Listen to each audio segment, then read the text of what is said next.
My plan for this video was to go to Stari Most, the iconic symbol of Mostar.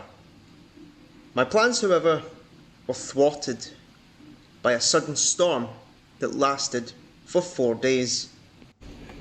After the storm subsided, I made my way down to the bridge, only to be confronted with packs of tourists and a strong wind that made hearing me pretty difficult, as you'll see in a few minutes.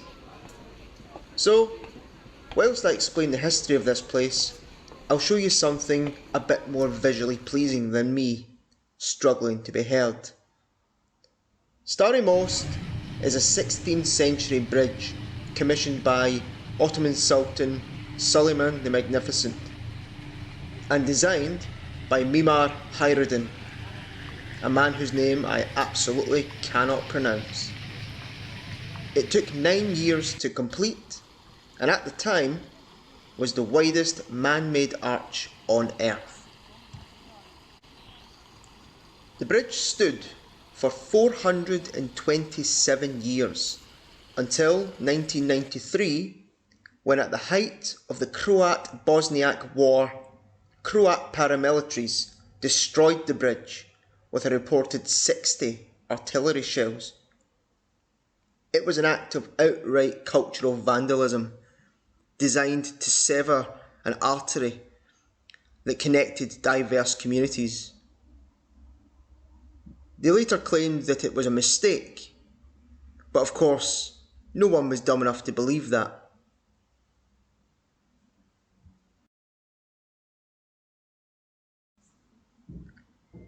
Fortunately though, after the end of the war, which finished in 1995, there were plans drawn up to restore the bridge to its former glory. Several members of the international community came together, particularly Hungary and Spain, who sent some of their best engineers. And in July 2004, the bridge was finally reopened. From my windswept vantage point, I explored the surrounding area further. Just noticed from this vantage point I was at, it was actually a bit more interesting than I thought it was. So, something you notice in the Balkans, there seems to be a lot of I don't know if I call it admiration, but a lot of people still seem to talk about Tito quite a lot. Now that's not the sort of thing you would find in Russia about Stalin or anything like that. Something that's actually quite surprising, just how many people here seem to want to talk about Tito, you know, at least in their writings. I noticed something else I thought was kind of hilarious. Right, wait till I show you this. Oh, some guy's been having a right good time up here. Look at that. It's just this old dilapidated building. I don't know what it used to be. But somebody's just been sitting up here, staring into the ruins on their couch with their beer. If I didn't think I would catch a disease off that couch, I'd probably sit in it for a few minutes myself, but yeah, I don't fancy ending up in a Bosnian hospital. Something else I've noticed as well here in the Balkans, it seems to just be a thing that happens everywhere. People graffiti, which is fine, people graffiti everywhere. If you've ever been to Rome, you'd know it was a part of some place's culture. People seem to graffiti their social media account information on stuff. I'm assuming that's an Instagram one. If you go on the trams in Sarajevo, you'll notice that on the back seats, people have just put their Instagram information absolutely everywhere. Don't know what that's about. But I suppose if it works for them, it works for them. Let's do that. Anything else exciting? No. It's the death trap, is it? Oh, ah, that's quite interesting. Look at that.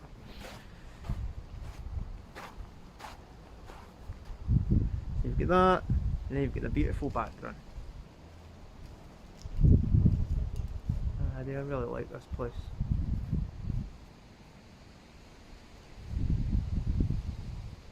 You know what, I've decided I'm going to try and walk up those stairs. I'm going to take a gamble. If it doesn't pay off, you'll never hear from me again. Oh, right. leave the guy's chair where it is, just in the off chance. But I don't know if this building used to. Don't know what this building used to be. I've got absolutely no idea. I did notice though that there are. I'm assuming that's a musical note on the fences. So I would assume it was a music school or something like that, or a music hall, or not a clue. Just to give you some context, in case you didn't notice, I was saying that the other day the river was obviously a lot lower, and just to show you how much rain there's been the last 4 days. So I've been back in Scotland. To be honest, the last 4 days it was nicer now. Just to give you some context, you can see that parasol or umbrella, whatever you're supposed to call it, in the distance there. Aye. We were standing there the other day taking pictures, as you'll probably have already seen. Now half of it's submerged in water. I mean, the ducks are having a rare old time, but aye. I just thought I'd show that because I just noticed it then. I thought to myself, ah, there's good context for everybody.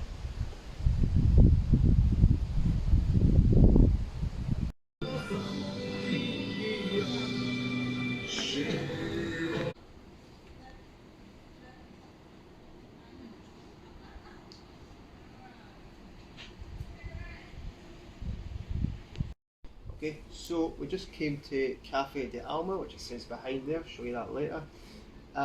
Came in, got some traditional Bosnian coffee, ordered it, it's sitting right here. We're just about to start pouring and drinking, but the woman said to me, can you come inside please and let me explain to you how you prepare this? So I thought, okay, let's hear what this has got to say. So, apparently, this is not how you drink it, I'm told. If it looks dark and muddy, that's why it tastes bitter sometimes. So, if I understood her correctly, which I was terrible at science, so there's a good chance I didn't, you take, I think it was 1, 2, and 3. 3 she said, right? Mm-hmm. 3 she said, and then you scrape.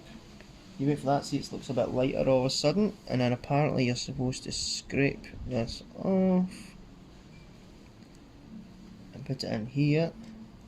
Okay, this kind of looks like the way she done it, I think.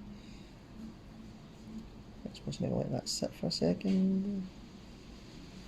Okay, let's just go with it. Maybe I'm wrong. If I am, I'll learn my lesson. She was a lot better at this than I am, because she seemed to be really into her job.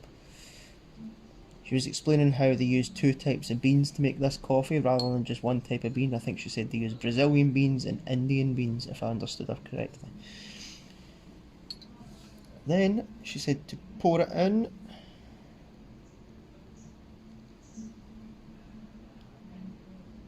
I get the feeling this is going to ruin my stomach lining, but here we go. Okay. Oh, and she also gave me some Turkish Delight because, you know, she said it's rose flavoured. I don't know how that's going to taste, but we'll try that in a minute as well.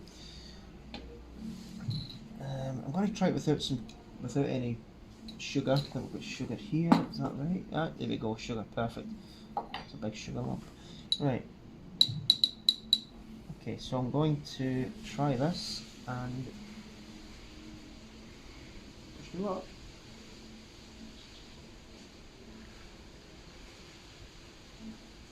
That's actually quite good. I don't think I've done it quite as well as she did. I can slightly taste some of the powder stuff in it. The way she done it, you're not supposed to taste the powder, but again, I'm stupid. So,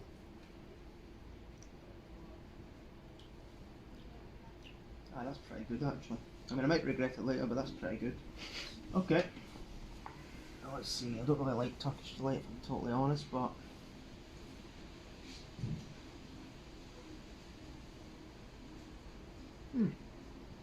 tastes like potpourri. Yeah, I don't like that, but I'll eat it anyway if it's there. Paid for it, I'll eat it. I'm going to try that with some sugar again. Okay, so, it's Cafe de Alma. You have a look at the place. Very traditional. Very nice. If you want to try some authentic Bosnian coffee, this would be the place to come.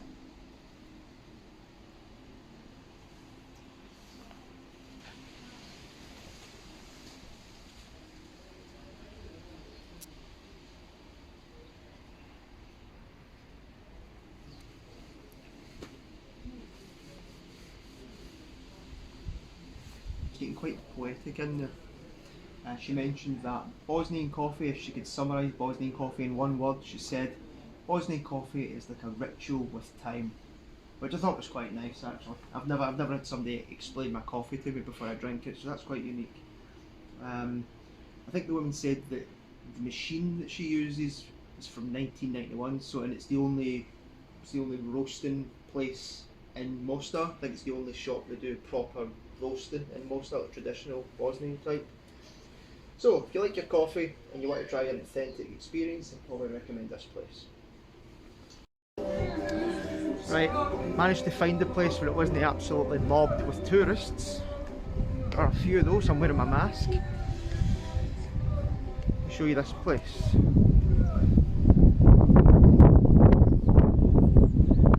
We're on the bridge. Doesn't really matter what angle you looked at it from, it's absolutely incredible.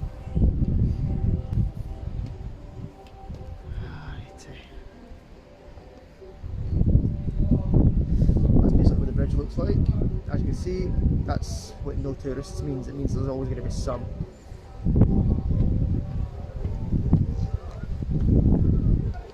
Kind of want to show you over here. I'm scared my phone's going to blow away. There's one view.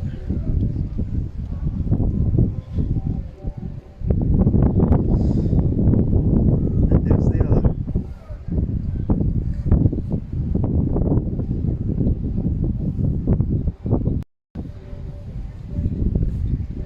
Be really careful here. It's a bit blowy. If this phone goes flying, I will end up single. This is not my phone I'm using.